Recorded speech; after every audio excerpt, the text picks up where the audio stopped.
Hallo, mein sehr, sehr gute Freundin. Here is Sam, immer noch in Berlin, and it's time once again for a very special Maximus P tutorial.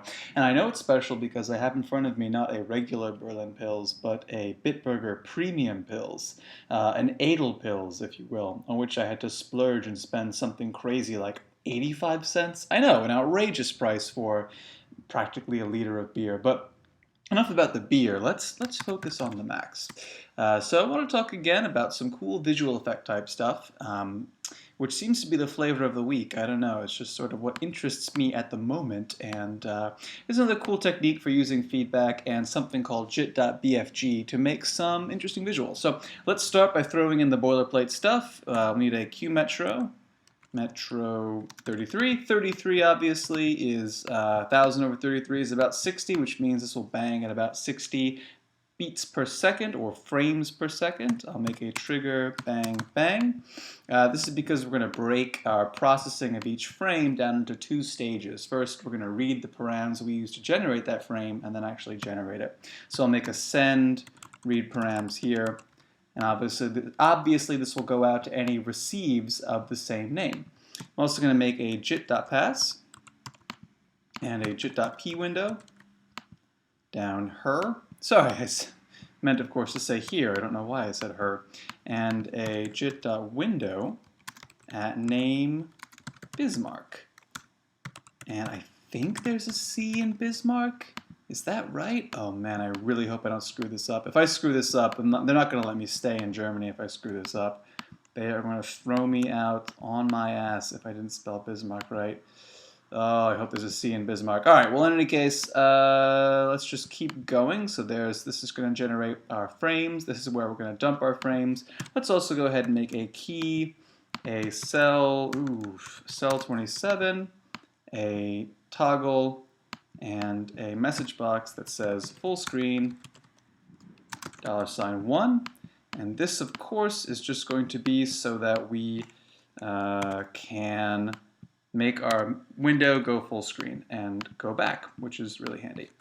Okay, so having done all that, last thing we want to do in terms of boilerplate stuff is add in a little bit of patch so that we can get MIDI. So we'll do a note in to max 1. This, of course, is just all coming from like the last couple tutorials where we got note ins and use them to do visual effects. Strip note so that we're only dealing with note ons. And finally, we'll just pack this up into a single list. Okay, so that's the boilerplate stuff. Let's get to the meat, the beef, the viande, the Wiener Schnitzel. Let's get to the Wiener Schnitzel of this patch, which is, of course, jit.bfg. And no, this is not a reference to the Doom video game or the Doom movie or, I don't know, the Doom trading card game, the Doom board game. Did they move? I don't know exactly how far the Doom franchise has gone. Maybe it's a bigger deal than I thought. But jit.bfg, ostensibly it stands for jit.basis function graph, but I think you can think of it, I like to think of jit.bfg as big fuzzy graphics. So what BFG does is, you use jit.noise, and jit.noise is just angry. It's like this angry, violent, static TV noise where all the pixels are kind of going crazy. And jit.bfg is a softer, fuzzier, grainier, it's a bespoke sort of artisanal noise. That's what jit.bfg is. It's artisanal noise. And it looks like this. So you can see it's been smoothed out. In essence, each pixel depends on its neighboring pixels to some degree. And because of that, it is a much smoother kind of noise. That's all you really need to know. Actually, that's not all you really need to know. There's a lot to know, and it's really one of the coolest objects in Jitter. I really suggest spending some time with it. But we're just going to be grabbing a couple little pieces here from the help file and working with that. So if you click on the G noise tab, this is just a particular kind of gradient smooth noise that looks a little bit like Perlin noise, which has a really interesting history that you should check out. In any case, let's grab some stuff from this help file. We're going to need these objects here, the BFG itself, the normalize, all this stuff, the scale and the pack, and you may as well grab this set adder basis. Well, you don't really need that. Just grab this stuff.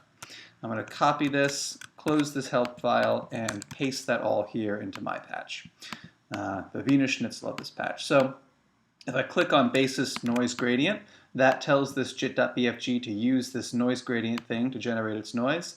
And then if I connect this bang up to the jit.bfg, and I connect the jit.normalize to this jit.pass, and then turn on the metronome, you can see down here in our P window our lovely, smooth, beautiful noise. And you'll see in our window a weird blob of gray nonsense.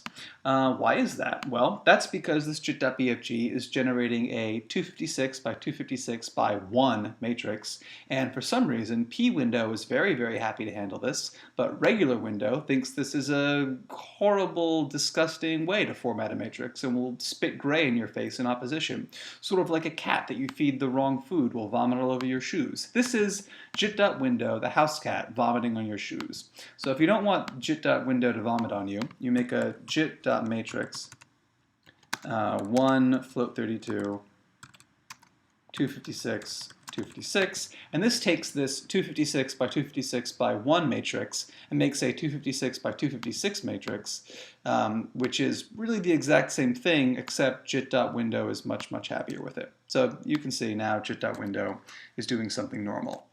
I ran into that the first time I made this tutorial, and anyway, this is that problem fixed. So let's actually do something interesting here. First thing I want to do is take what's going into this matrix and animate it. Let's make these shapes move around a little bit. To do that, I'm going to use the phasor object. As we all know, phasor generates a continuous ramp from 1 to 0 over a given period. I'm going to give one of these phasors the argument 0.01, which will make it ramp from 0 to 1 over the course of 100 milliseconds. No, sorry, 100 seconds. And another one with the argument 0.012, which just puts these two slightly out of phase. I'm also going to make a couple snapshot objects. Snapshot, of course, takes a snapshot of a DSP signal whenever it receives a bang. And finally, a scale object that will scale inputs in the range of 0 to 1 to be in the range 0 to 50. That's those two scale objects. There they are in place. Everything is well and good and right in the world. Make a receive read param, and this, of course, will just is just the bang that I was talking about coming here from our QMetro. So QMetro is on. It will first send a bang to this read param. This R read param will receive that bang, tell these snapshots to read the output of this phasor. That will go into these scale objects. These scale objects will then go to the X offset and scale of our noise. I'm sorry, I'm not interested in the noise. The X offset and the Z offset of the noise. I'm going to set the scale to something like 7.5. And finally, if I throw down an easy DAC here to turn sound processing on, signal processing on, you can see that the noise is, look at that, isn't that lovely? This oh, that's very elegant. This sort of, it's this Tai Chi kind of noise. Nothing like what comes out of jit.noise, the uncivilized barbarian noise. Cool, so there's our noise doing its lovely thing. To make that noise a bit more interesting, so I had a premium pills bubble in my throat, I'm going to use a jit., gross, I apologize for that, a jit.greater than P at val 0.5. So what is greater than P? Greater than P means greater than pass, and it means take the input matrix. If the value is greater than 0.5, then just spit out whatever's in there. If the value is less than 0.5, then set it to 0. And that looks like this. Isn't that kind of cool? It's got this, I don't know, it's got a really interesting sort of texture to it. Anyway, I like it. So now what I want to do is, basically I want never to see this. I only want to see it when a MIDI note comes in. So we're going to take this MIDI note, and now, of course, we're going to jump over to live. And let's see what, what woefully unmusical beat I can come up with today. Won't that be fun? Let's see. External, no, let's go with an impulse and vintage funk. Oh my god. Okay, whoa, calm, jeez, okay, stop. Vintage funky good times sounds like what I want. Let's make a little beat, shall we? Ein Beatchen, if you will. Yeah, okay, I like that. I don't know. I know it doesn't sound good, but I like it. Deal with it.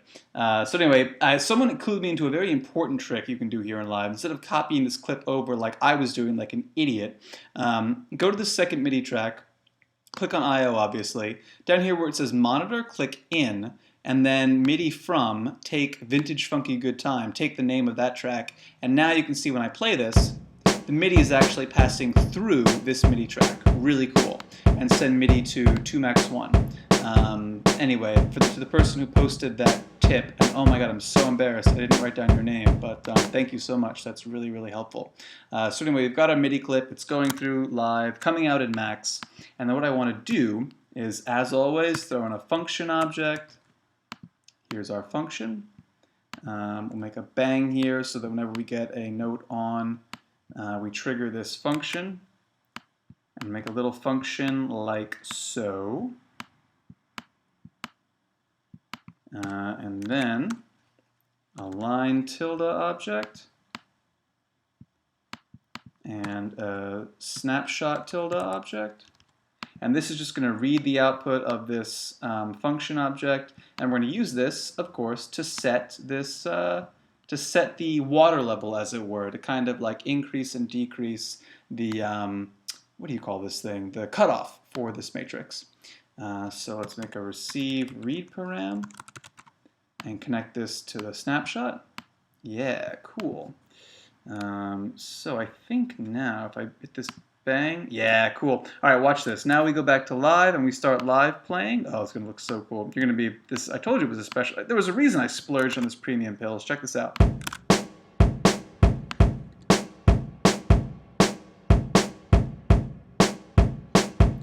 I know, cool, right? Okay, so now it's gonna get. Oh shit, I screwed this up. Yeah, okay, so that was pretty cool. So, but the thing that we want to do now that would be really interesting is add a little bit of feedback. And what I want to do actually is add feedback that affects each of the color channels a little bit differently, so that we'll add some color to this matrix. So right now we have a 1-channel matrix, and we actually want a 4-channel matrix, red, green, blue, and alpha. So to do that, I'm going to take the output of this here, this, so it's coming in as this matrix that's been thresholded. I'm going to use a jit.pack. What jit.pack does is take a matrix in this channel, this inlet, and this inlet, and packs it into one matrix. So I'm going to take my 1-plane matrix and pack it into a 4-plane matrix. So the the red, green, and blue values are all going to be the same. They're just going to be the output of this thing. And so this won't look any different, but it will actually be 4 planes of color data instead of 1 plane of just white data. So I added a jit.pack here, and I made this jit.matrix a 4-plane matrix instead of a 1-plane matrix. So the output, if I play live, looks the same, but we actually can do some interesting stuff now. So specifically, what I'm going to do is make a jit.add or a jit.plus, and I'm going to add this matrix to another matrix. What matrix is that? I'm going to add it back to the original matrix, or the previous matrix, with some multiplication. So make a jit.op, and jit.op, as you know, can apply an operation to a matrix, but it can also apply a different operation to each plane of the matrix, which is really cool. So if you go @op times, and then @val, you can multiply each plane of the matrix by a different value. So I'm going to, multiply alpha by 1.0, red by 0.85, green by 0.86, and blue by 0.82. These are random values. You can pick different values. In fact, I probably will pick different values. And I'm just going to hook things up like so. So first, this matrix comes out of jit.normalize. It gets thresholded. That 1-plane all-white matrix gets turned into a 4-plane alpha red, green, blue matrix. That gets added to the previous frame and then stored as the new previous frame after each value has been multiplied by some scale. And the result, it looks like this.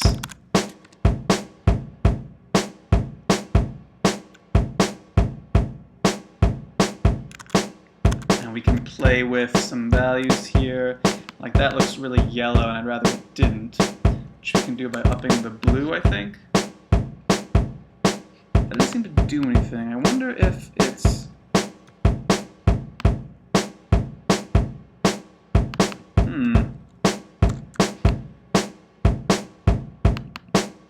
Oh, I've typed in these values wrong. It should be something like this. There we go. Cool. And we can make this fade out curve, a little more sharp, and then we'll have, we can also make these values update a little faster. What does this look like? Yeah, that's pretty cool, huh? So you can play around with the colors, the textures, you can add more colors, do some layers. I think there's a lot of really interesting potential there, but regardless, it's just kind of a cool audiovisual effect with not that much effort. So in any case, once again, I hope that was an interesting and useful tutorial. Maybe it was, maybe it wasn't.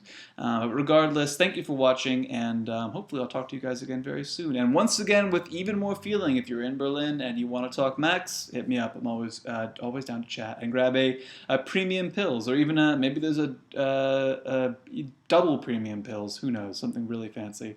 But yeah, again, thanks for watching, and take it easy, guys. Talk soon.